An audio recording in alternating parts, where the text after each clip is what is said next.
C'est l'heure de la chronique sportive dans cette édition.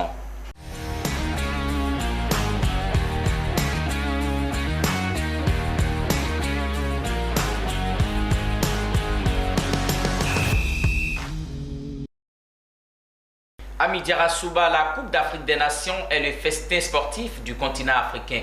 Mais à côté, il y a les équipements.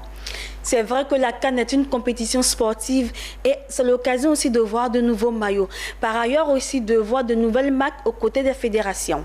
Intéressons-nous au premier équipementier de cette Coupe d'Afrique des Nations. Alors Puma est le premier équipementier de cette 33e Coupe d'Afrique des Nations qui se déroule en ce moment même au Cameroun.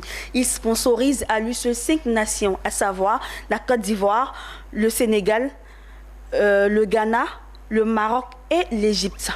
Quel a été le chiffre d'affaires de la marque Puma au cours de cette Coupe d'Afrique des Nations 2021?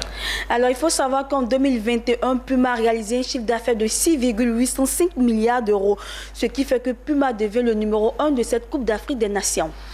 Nous allons changer maintenant de sujet. Bien qu'ayant été éliminé en huitième de finale par le Burkina Faso, le Gabon écope d'une amende collée par le jury disciplinaire. Et pourquoi? 20 000 $, ce qui équivaut approximativement à 11 millions francs CFA. C'est l'amende que devra payer la fédération gabonaise pour avoir enfreint les règlements et les directives de la CAF.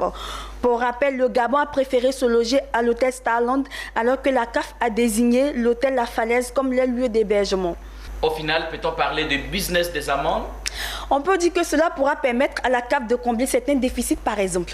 Quels sont, pour boucler votre chronique sportive du jour, les pays déjà qualifiés pour les quarts de finale? Alors, les pays déjà qualifiés pour les quarts de finale sont le Burkina Faso, le Cameroun, la Gambie, la Tunisie, le Sénégal et le Maroc. Merci à vous, Ami Diarra Souba, et à très prochainement. C'est moi qui te remercie, Nascimento.